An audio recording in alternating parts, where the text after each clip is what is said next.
How do you go from writing for NSYNC, Tyrese, Omarion, and Chris Brown to barely being a household name? J Valentine had the talent, the cosigns, the catalog, and somehow still got pushed to the back. You'd think someone who co-wrote chart-topping R&B hits, dropped a solo album with stars like Carrie Hilson and Gucci Mane, and even scored a #1 single in 2022 would be unmissable in the music industry. But instead, he disappeared from the spotlight just as fast as he came up. Why? Some say the industry used him for his pen but never had plans to let him shine. Others blame internal drama, label politics, and even tension with his closest collaborators. Was J Valentine blackballed, set up to fail? Or did he quietly walk away with the bag while no one was watching? Let's break down what really happened and why J Valentine was never supposed to be the face of R&B. Keep watching, because the story behind his rise, fall, and low-key empire will seriously change how you view the industry. So here's where the confusion starts. Most people only know J Valentine as Tank's homeboy, or the chill dude on the R&B Money podcast. But what they don't realize is that before the mics and slow jams convos, Jay was being groomed to be the next big thing in R&B.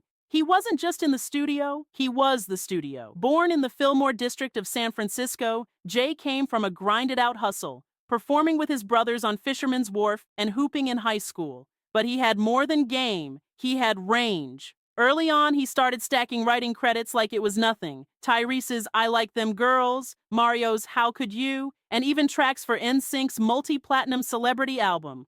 Yep, Jay was behind one of the biggest boy bands in history, and most people had no clue. Then came cameos, production deals, and a debut album that reached the iTunes Top 10. And with features from Carrie Hilson, Twista, Tank, and Gucci Mane, that's not small time, that's headliner energy. But somehow, none of it stuck with the public.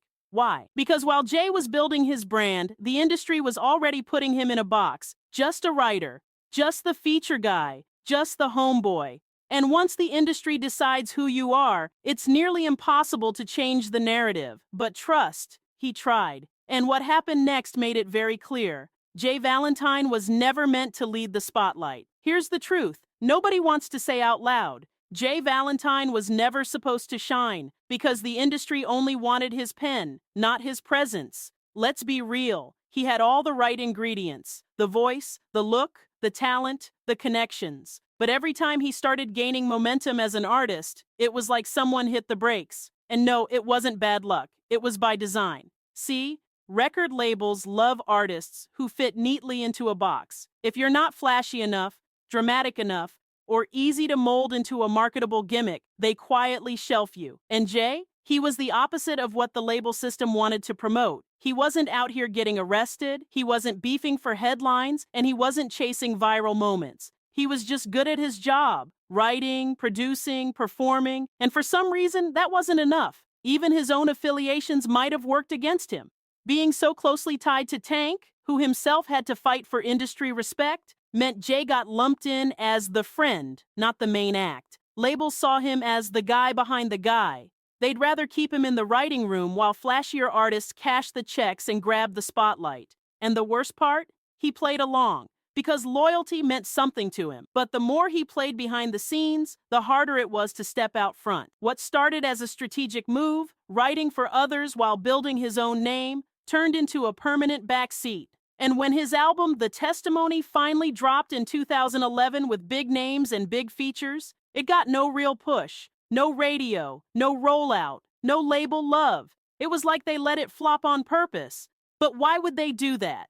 Stick around, because what we're about to get into next pulls back the curtain on the silent sabotage and the drama no one talks about. Here's where things start getting shady. J Valentine had all the right industry connections. Tank, Tyrese, Jamie Foxx, Keisha Cole. But somehow, every time he got close to a mainstream breakthrough, it fell apart, quietly, behind closed doors, and nobody ever said why. Word in the industry is that Jay ran into creative blocks placed on purpose. Allegedly, execs liked using his songs for other artists, but weren't interested in funding him as an artist himself. His voice, too grown, his style, too classic, his lyrics, too emotional. And unless you were singing about being toxic or half naked in the club, the label didn't want you. Even worse, there were whispers that he was shelved on purpose, so others on the roster could get priority. One former insider even claimed that a major R&B singer borrowed a song Jay had written for himself, only for the label to spin it, give it to someone more sellable, and never mention Jay in the rollout. That's right, he allegedly got ghosted on his own record. Then there was his 2011 album, The Testimony, which had real potential. Carrie Hilson, Gucci Mane, Twista, Tank. That's a full R&B and hip-hop lineup. It hit the iTunes R&B top 10, but the label barely lifted a finger to promote it. No tour, no real radio, no interviews. Like, why fund the album if you were going to act like it didn't exist? Fans barely knew it dropped, but insiders knew what was happening. He was being quietly frozen out. And through it all, Jay stayed quiet, loyal,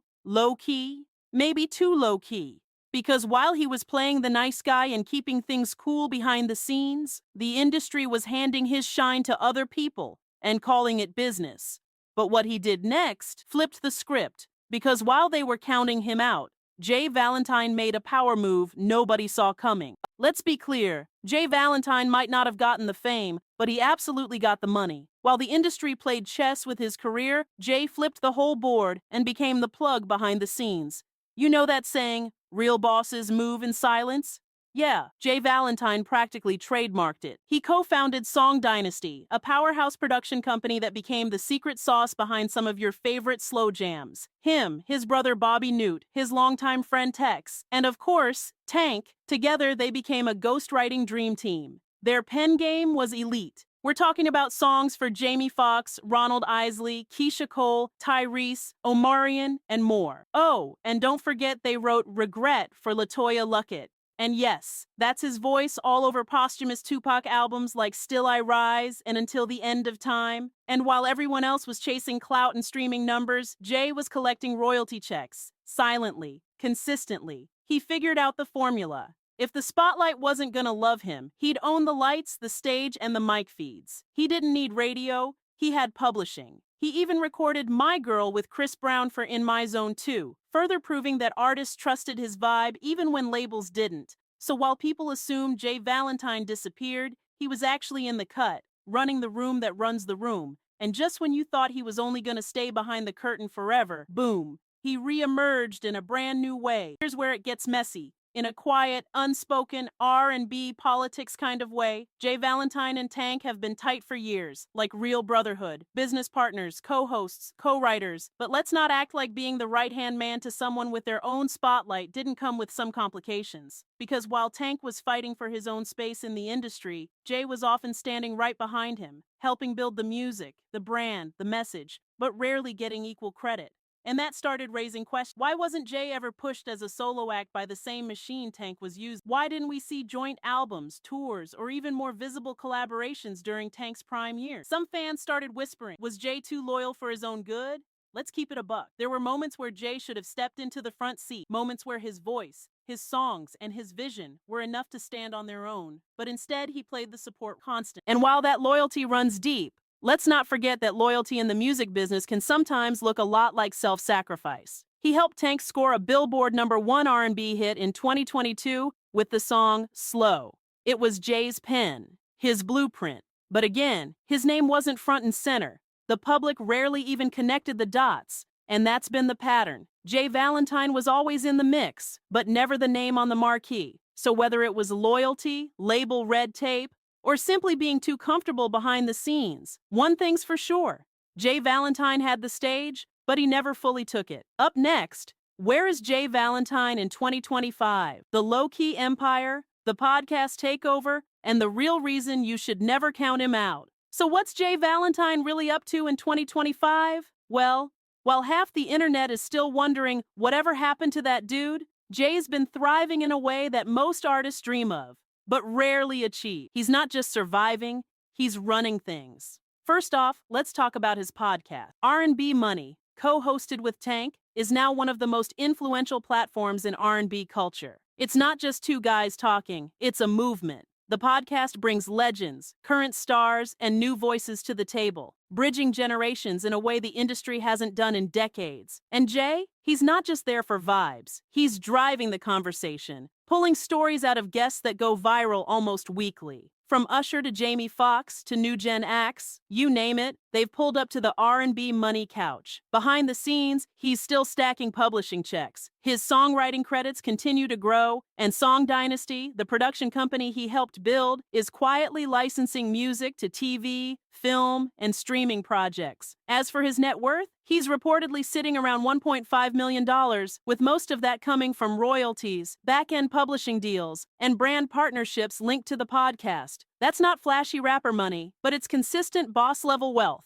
And all without needing to tour, chase clout, or beg the industry for attention. He lives low-key, works smart, and keeps his circle tight. He's the kind of guy who chose peace over fame. And honestly, that might have been the smartest decision he ever made. Because while the mainstream slept on him, J Valentine became the quiet architect of the genre he loves. Coming up, Jay didn't fall off, he played the game his way. And maybe, just maybe, he won. Here's the truth, J Valentine didn't fall off, he stepped back on purpose. While the industry was chasing clout and chaos, Jay built something solid, behind the scenes, in the shadows, and on his own terms. He may not be your typical R&B superstar with flashy videos and tabloid drama, but make no mistake, he's been winning this entire time. They tried to sideline him, box him in, use his pen, but not his name. And instead of fighting for a seat at a fake table, he built his own and invited legends to sit with him. Now, in 2025, J Valentine isn't the underdog.